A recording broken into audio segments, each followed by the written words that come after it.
Just a quick disclaimer, if you have emetophobia, the fear of vomit, this video includes a fair amount of content relating to that topic. If you are at all worried about that, this video may not be for you.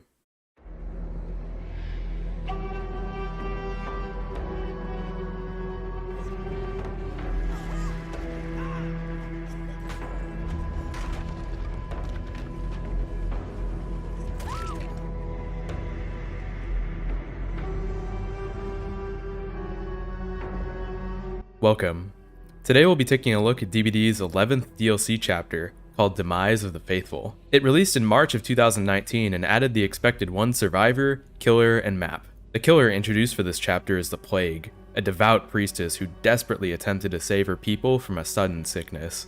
The survivor added with this chapter is Jane Romero, a talk show host that spoke of taboo topics during her influential career. In regards to maps, this update added a new one themed around the Plague, called the Temple of Purgation. It interestingly is part of a realm that already exists, the Red Forest. We'll go over all these topics, but as always, I would like to start by looking at our killer for this chapter, the Plague. The Plague is weird.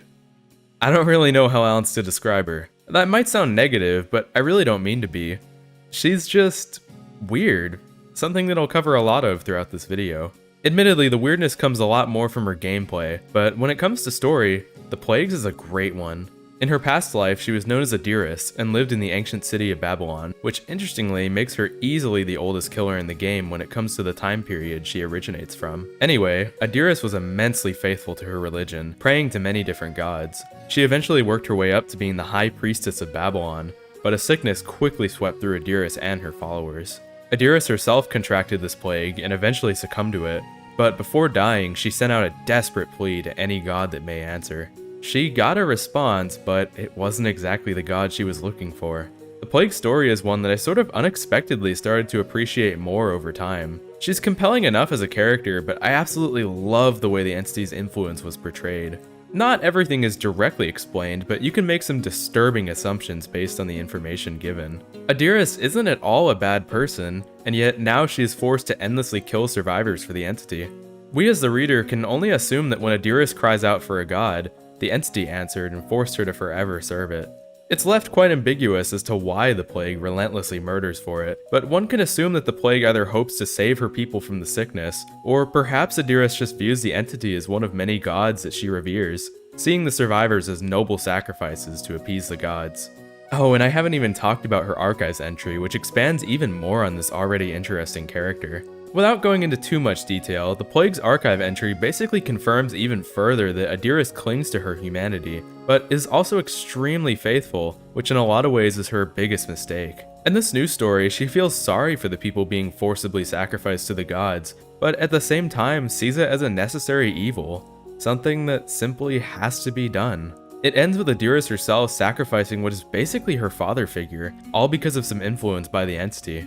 Like I said, Adiris is human, she has empathy, but this story confirms to us that the entity was meddling with Adiris long before it ever took her. It encouraged her to go too far, to break that fine line between humanity and pure evil. To put it shortly, the Plague's lore is really awesome. If you're at all interested in learning even more about her character, I would highly encourage looking into it, since she's probably one of the most unique characters out of DBD's entire roster. As always, I'll give a quick rundown of the Plague's killer stats before telling you in detail about her power. Plague is another pretty standard one. She has a 32 meter terror radius and moves at 115% speed, about as normal as it gets. With that out of the way, let's talk about Vile Purge. Remember when I mentioned that Plague was weird earlier? This is what I meant. The Plague's power is to vomit on survivors.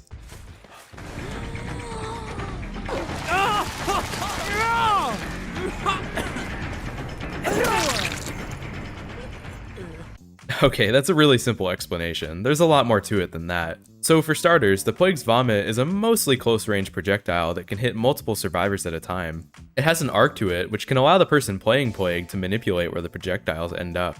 Vomiting on survivors slowly fills up their infection meter. This meter can also be filled when an infected survivor does certain actions like running or repairing generators. When the infection meter is full, the survivor instantly becomes injured and cannot be healed by normal means. A fully infected survivor vomits and coughs frequently, which can give away their position. And a fully infected survivor can also spread the infection to other survivors if they interact with them. Survivors can cleanse at pools of devotion, an action that removes the sickness and fully heals them as a bonus. Cleansing corrupts the fountain in use. Speaking of pools of devotion, these provide a special bonus to the Plague. One pool always starts corrupted at the beginning of a trial. The Plague can drink from these corrupted pools, which immediately gives her a much upgraded version of her normal power. Corrupt Purge works in the same way as the Plague's normal puke projectile, but it now instantly damages survivors that it hits, although it doesn't infect them. Corrupt Purge lasts for 60 seconds and can be refilled by drinking at another corrupted pool. With that out of the way, I'll next give my actual opinion on the Plague's power. I feel like I'm extremely in the middle when it comes to Plague's power. It's extremely unique for sure and can definitely be fun, but I do believe that it's not a flawless design. One of Plague's biggest issues by design comes to cleansing. If you're new to the game, you would think that cleansing is a no-brainer, but many Survivor players fear giving the Plagues her upgraded power, so they tend to just never cleanse. It's kinda hilarious, sometimes you're sitting there as Plague, desperately hoping that somebody will cleanse, while other times survivors are literally trampling each other trying to be first in line. It creates a pretty strange dynamic in which you sometimes get to use your upgraded power a lot, while in other games you basically get no use out of it. This is the main flaw with Plague's design in my opinion. Way too much is left up to player choice. The way her infection works is the epitome of this. Yes, survivors could potentially spread the infection around to each other, but more often than not, most people are, wisely, not going to go anywhere near an infected individual. Plague by design creates a lot of what-if scenarios, which can make her a tad frustrating to play at times, but generally the issue isn't big enough for me to say I hate her or anything. You might even think I'm calling her bad, but that's far from the truth if you ask me. Even if survivors refuse to cleanse, they'll still end up being a permanent one-shot down, make a ton of noise, and provide great benefits for you if you're using perks like Thanatophobia. If survivors decide to cleanse, that's also great. You get to use an upgraded version of your puke that is quite strong in chases. I wouldn't entirely call it a win-win, but I do think that people overreact when talking about the finer details of Plague's power. For example, some people find Plague immensely boring to play as if nobody cleanses, but I tend to still have an alright time. You still get to aim with her puke at the start of a match, plus you're guaranteed at least one use of your Corrupt Purge due to the single pool that always spawns corrupted from the start. On the other end of the spectrum, I think people overreact way too much about cleansing. Some survivors literally refuse to cleanse ever, which is honestly something that I don't agree with one bit. I'm not saying you should always cleanse, but in the context of a public match, I think it's perfectly fine to cleanse as long as you do it intelligently. Using a pool that's far away from the action can be a great way to cleanse, while still essentially denying the Plague usage of her power. Mass cleansing is also a surprisingly good strategy. If survivors use all of the available pools, there's actually a system in place that resets them, giving the Plague a free usage of her power. While that sounds bad for the survivors, this process also resets every pool, preventing the Plague from getting multiple uses of her power. It's a weird thing that I think a lot of people don't even know about, but is a great tool for those that like cleansing. Another thing is that, from my experience, most Plague players aren't extremely amazing at using Corrupt Purge, which makes me not fear it as much. I understand the potential power behind Corrupt Purge for sure, but I just think I haven't faced enough really good Plagues to fear it as much as others do. In short, I think cleansing in a lot of situations is fine, you just have to be smart about it. It tends to make the game more exciting for me as Survivor when I have to dodge a deadlier attack, plus it makes the game way more interesting for the person playing as Plague. I haven't really talked about it yet, but I do enjoy playing as her overall. Again, she's sort of in the middle for me, but I do like what she has to offer. As weird as this sentence sounds, learning to aim her puke is pretty dang fun. It's neat to learn the strange arc it has. It feels a little clunky at first due to how much you have to lead the projectile, but the power absolutely becomes more fun with experience. Plus, the potential power trip moments with Corrupt Purge are pretty awesome. It sucks that Corrupt Purge is locked behind that what-if scenario I talked about earlier, since it is a really cool power. When you can use it though, sometimes Corrupt Purge goes hard.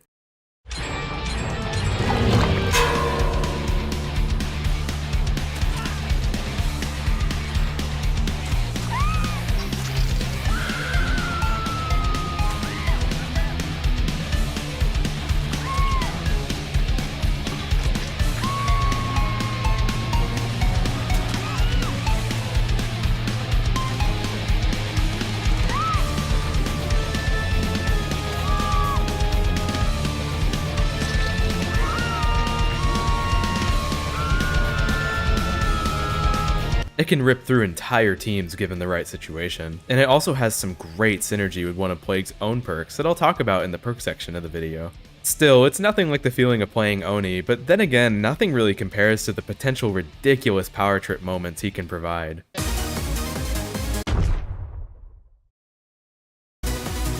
Back on the topic of Puke, even without Corrupt Purge, her normal projectile is still pretty cool. If you catch somebody in a corner, it's a literal insta-down. Plus, it's really satisfying knowing that a survivor is a smidge from becoming fully infected, and watching them become injured at that perfect moment. One thing that I've yet to mention about Plague's design is the way that she pretty much just says no to healing. Healing is a core part of DBD, and Plague's infection just sort of makes that aspect of the game not really exist anymore. It's crazy how many perks Plague essentially makes useless by just existing, and that's not even mentioning the fact that medkits do next to nothing against her. It's one of the more frustrating parts of Plague's design when playing against her. I'm definitely not a big fan of it, but at the same time, I don't think the issue can ever be fixed. I just wish you could still swap killers after joining a lobby. It was pretty hilarious seeing 4 medkits and swapping to Plague. Speaking of playing against Plague, other than the healing aspect, I'm overall quite pleased with the type of gameplay she brings to matches. Dodging her projectile feels quite fair. The person playing Plague has to have a lot of precision to get you infected quickly. Corrupt Purge has enough downsides that it feels fair as well. There's lots of opportunities to duck behind cover, and that's not even mentioning the fact that stunning the Plague instantly ends her Corrupt Purge.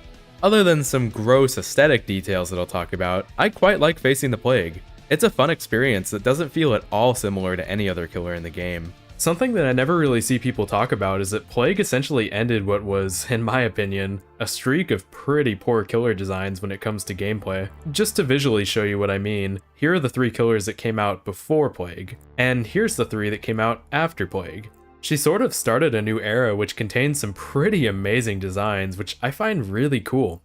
One last thing I want to mention here is the weird phenomenon of Plague's pick rate. The developers actually released official data on killer pick rates at one point, although this was back when Blight had recently come out. Regardless, Plague was the least picked killer out of the entire cast across all ranks, and I'd be willing to bet this is still true almost a year later, which is so weird to me. When it comes to strength, most people would agree that Plague is quite a solid killer, so I can't imagine that would be the problem. She's relatively hard to aim with when you're first starting out, but again, not so difficult that she'd be off-putting for a new player. The only thing I can really think of is that people find her boring due to potentially not getting any usage out of her main power, Corrupt Purge. That's the weird thing though, in most of the matches I played, there was enough cleansing that I got a bunch of use out of Corrupt Purge in just about every game. Maybe if you're playing at a literal tournament level nobody cleanses? That's definitely not the experience I got from playing public matches though. One other thing I thought of is maybe people are grossed out by the puke aspect of Plague, even when playing as her? I'd be really curious to know what some of you guys think if you're not a huge fan of Plague. Yet again, I find myself kind of in the middle when it comes to the aesthetic aspects of the Plague. Her base design is interesting enough, although she's the type of visual design that I wouldn't have minded seeing a little more corruption from the entity with. For me, the most interesting part about her by far is the scarred side of her face, which perfectly shows the horrific sickness she endured. I also quite like her headdress. It's pretty iconic at this point, and one of the first things I think of when I think of Plague's visual design. Beyond that, like I said, I'm just sorta in the middle. I don't hate her visual design by any means, but I'm also not really in love with it either. Unfortunately, her outfits sold in the store are pretty lackluster. She barely has any, and for me personally, none of them really feel much better than her base design. Some of them are also just kinda gross, which I guess is fitting with her whole thing, but still. That's a good time to bring this up. The emphasis on, I guess what you could call gross horror, just doesn't really do anything for me. I think that gross things or situations can absolutely be used in a horror setting to make things more scary, but Plague just feels gross for the sake of being gross. It's like they knew they were giving her a power based around a sickness, so they just went all out and made everything about her disgusting. Do we want to go all in with that effect? And yes, we decided to push the thing to make sure that the vomit is disgusting and is part of our horror game. It goes beyond just the Plague herself vomiting. It's genuinely kind of uncomfortable playing as Survivor and watching your character of choice vomit and make horrible retching noises. I don't really want to put any more emphasis on this topic, so I'll end it by stating that gross out horror really isn't my cup of tea. On a more positive note, Plague has one of the funniest weapons of any killer. It's just this giant incense burner, which is, like with many things about Plague, pretty weird. It's also really cool though, when you consider it with her lore. She used the incense burner to block out the smell of infection, so her followers wouldn't know she was slowly becoming weak. It also makes for a humorous choice in weapon. I quite enjoy bonking people on the head with this big old thing. With that out of the way, let's talk about her Mori.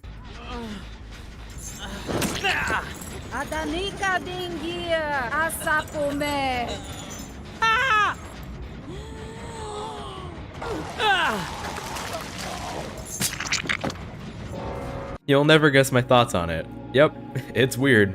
Plague spends the entire game vomiting on survivors, but this one particular instance causes them to die? It's just sorta strange, although I do like the things she does with the incense burner. Again, a pretty unique way to use that object in this context. Another thing of note is her talking. It's a really rare case of a DBD character actually using a full language. Honestly, Plague's sound design as a whole is quite good. I love all the little noises she makes for hits and stuns. Definitely gives off that devout vibe. One unfortunate aspect of the Plague's aesthetic design is her music, or rather the lack thereof. Plague was released in that really weird time where killers did get unique menu themes, but didn't get unique chase themes. Plague's menu theme is alright, yet again I find myself in the middle with it.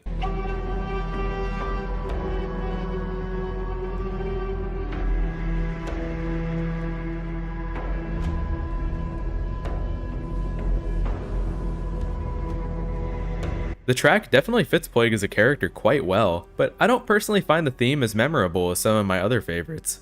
Going back to her chase theme, I think Plague desperately needs one of her own. The default chase music is standard enough that it portrays the atmosphere of a killer hunting down a survivor, but Plague proves to me that pretty much every character can benefit by having their own theme. One last thing I wanted to talk about in the aesthetic department is how Plague looks when using Corrupt Purge. I was very positive about this aspect of Oni, since in his case, it's very obvious when he's in demon mode. Unfortunately, Plague somewhat fails in this regard, since she isn't nearly as obvious. It's not terrible or anything, anybody that's played the game for even a little while will know what's going on. I just wish it was as obvious as Oni's, since that's a little more friendly for newer players, and really sells that feeling of I'm in danger. Plague's power is pretty scary, so I only wish that her visual design matched that. As expected, a new survivor entered the fray with this chapter, her name being Jane Romero. Jane has absolutely no relation at all to the Plague, but I have to imagine this was done intentionally. It'd be kind of difficult to make a compelling character out of a survivor if they were from ancient times, so I think it was a wise decision to pair the Plague with a modern character. Jane in her story is a famous talk show host and dealt with a lot of grief in her early life, but beyond that, there wasn't too much to her. She got an archive story that definitely helped patch in some missing points. It basically showed that Jane experienced a lot of prejudice when she attempted acting due to her race. It's sad seeing what Jane experiences, but thankfully the story has a good ending since her failure in the acting business leads to her succeeding with her talk show. Of course, she later gets taken by the entity, but still. I also kinda have to bring this up. It was sort of hilarious watching this chapter come out if you were there during that time. Because internet culture is interesting, people were in a lot of ways more hyped for Jane than the Plague, which isn't normal at all for DLC releases. People were definitely intrigued by Jane's, physical features, which caused her to be hyped up a lot before she released. Plus, a certain perk I'll talk about soon garnered quite a bit of hype as well. Now for perks. As always, I'll start off with the killer ones. Plague's first perk is Corrupt Intervention. It causes the 3 furthest generators from your spawn point to be blocked for 120 seconds at the start of a trial. Corrupt is such an interesting and good design in my opinion.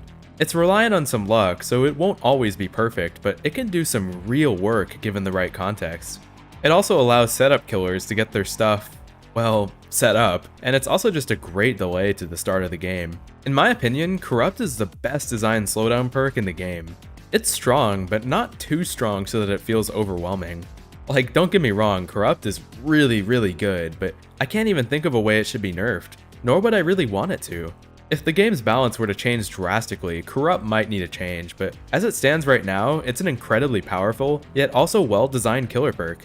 It's extremely popular, yet I would much rather see it than other slowdown perks like Ruin. I quite enjoy its place in the game right now. Plague's next perk is Infectious Fright. This perk activates once you down a survivor, causing all other survivors in your terror radius to scream and reveal their position for a few seconds. Yet again, this is an extremely powerful perk that is very applicable on many killers. It being reliant on terror radius means it can kinda suck on some characters, but it's still extremely strong in general. It used to only activate off of basic attack downs, but it now activates by any means, which really isn't a bad thing. Infectious is simply amazing, there's no other way to say it. It can set you up for potential snowball situations on more snowball heavy killers, and it even lets you know about potential incoming flashlight or pallet saves. Another amazing perk for Plague. Plague's last perk is Dark Devotion. This perk has an extremely unique effect. Hitting the obsession with a basic attack quite literally transfers your terror radius to them for 30 seconds, while the person using Dark Devotion becomes undetectable for that time period. Imagine as if the survivor you hit has a terror radius. It's an absolutely hilarious perk that screws with people's heads. Survivors will think that the killer is approaching them, when really it's just a fellow survivor. The undetectable means you could be anywhere, which creates some big potential for stealth plays. It's unfortunate that Dark Devotion has a basic attack requirement, but I still find it to be a super interesting and fun perk. It's not as crazy as Plague's other two perks, but I still find it to be a really fun option in sillier builds, while still being relatively slept on as a whole. It's actually pretty nice. As a whole, Plague's teachable perks are literally some of the best in the whole game. Corrupt Intervention and Infectious Fright are two amazing perks, while Dark Devotion is still pretty solid in its own right. If you're a new player looking to get good perks, Plague is the way to go. She has some absolutely incredible teachables that you can use on just about any killer. Now for Jane's perks, the first of which being Solidarity. While you are injured, healing another survivor will also slowly heal you, at a conversion rate of 50%. It's a super interesting concept that unfortunately isn't that great in practice. It can be hard to find situations to heal with other survivors in solo queue unless you go way out of your way to do so, and the time saved for actually getting the effect to go off isn't really that great. It's not a completely terrible perk, but if your goal is a healing build, there are much better options than this one. It's unfortunately pretty forgettable. Jane's next perk is Poised. Every time a generator is completed, you'll leave no scratch marks for 10 seconds. It sounds nice in theory. Poise can activate 5 times a match, which is a whopping 50 seconds of no scratch marks. The problem is that you can't really plan for when this is going to happen, so oftentimes Poised activates when the killer is nowhere near you. Even in those rare situations where the killer is near you, Poised can still do next to nothing since no scratch marks doesn't really matter when the killer can physically see you. It's just like Solidarity in that I like the idea of it, but in execution, it's quite lackluster, unfortunately. Jane's last perk is Head On. Finally, a good one. This was the hyped up perk I was talking about earlier. Before this chapter came out, everyone and their mother was asking for a locker-based perk that lets you stun the killer, and behavior delivered in full. Head On is an exhaustion perk that allows you to stun the killer for 3 seconds if you quickly exit a locker while they are nearby. It's an absolutely hilarious perk that perfectly treads that line of fun and effective. Head On can potentially be really strong in the right scenario. It can give you big distance in a chase, or even allow you to save a carried teammate from the killer. It's also a big risk though. If the killer calls you out, you can easily take a hit, or even a down from a messed up Head On play. I love Head On. It's the perfect example of a perk that is both fun and useful. While Jane's perks definitely aren't the best in terms of strength, I actually quite appreciate the aesthetic details of how her perks relate to Jane as a character. Solidarity is likely a reference to her talk show, since she used it as a platform to speak to others and help them with their problems, which in turn helped Jane confront her own inner demons. Poised is probably just a general reference to the way Jane carries herself. She is overall composed and professional despite her dark past. Head On is probably the best of them all. It pretty much encompasses everything Jane is as a character. She tackles issues directly and goes against the grain, which helps her overcome the issues she faces. Plague's chapter introduced a new map for the game, this one being known as the Temple of Purgation. Right off the bat, I have to mention that this map takes place in the same realm as Huntress's map, both sharing the Red Forest. This is weird for many reasons. Like, the forest theme fits the Temple of Purgation well enough, but if it's the same forest used for Huntress's map, that would imply that the Plague's temple is also located in a Russian forest, which makes very little sense given her background. It does state in the map's bio that the entity used the Plague's memories to plant the temple in the Red Forest, which makes enough sense, but it's obviously just an excuse to justify reusing the same realm again. I wish that Plague had gotten her own realm, but I will say that the forest theme fits enough that it works. Like Mother's Dwelling, this is another map that is really huge. In fact, it used to be even larger before it received a small nerf. Regardless, fitting with the theme of this video, I'm fairly in the middle with the Temple of Purgation. Its large size can be quite annoying, but other than that, the map feels pretty fair to play on for everyone. There's a decent amount of safe areas, and some that aren't as safe. I like the temple tiles that spawn around the middle of the map. They definitely help push the idea that this is the Plague's map. Other than these tiles, most of them are pretty generic if you will, but that's not at all a bad thing. I love some good simple DBD, no weird gimmicks or things in the way. Beyond that, the main temple area makes for a really unique main landmark. In particular, the downstairs area is quite interesting, although there isn't much reason to go there beyond the guaranteed generator spawn. This downstairs spot also makes for a terrifying basement, even if the basement doesn't always spawn there. It only has 2 exits that funnel out into the same spot, so it's a pretty gnarly spot to catch survivors in. Overall, I'd say the Temple of Purgation is pretty alright. It's huge, which can absolutely be annoying, but I think that it generally promotes healthy gameplay for both sides. A solid map for sure. Demise of the Faithful is a pretty weird, but kind of awesome chapter in DBD's history. As I'm sure you know by now, I don't think that it being weird is at all a downside, but it brought some very unique ideas to the game. Plague is an amazing killer when it comes to the overall gameplay she produces, even though some aspects of her power rely a little too much on player choice in my opinion. The main aspects of Plague that I don't care for have to do with her aesthetics, although that mostly comes from the vomit aspect of her presence. Jane was a pretty cool survivor that got a lot of people hyped before the chapter even released, a pretty rare case in DBD. For perks, this chapter was very kind to killers. Corrupt and Infectious are a couple of the best killer perks in the game, plus Dark Devotion can be pretty cool too given the right scenario. Jane's perks are a bit of a letdown for sure, although Head-On makes up for a lot of that by being an absolutely awesome mix of a perk that is both silly and practical. The Temple of Purgation unfortunately reuses the Red Forest realm, but is still a pretty solid map overall. It's generic enough that it still feels fun, but it also has some new tiles that actually aren't completely terrible to play on. The Plague left a lasting impact on the game, and although I find her weird, she's very, very unique. I can't imagine the game without her.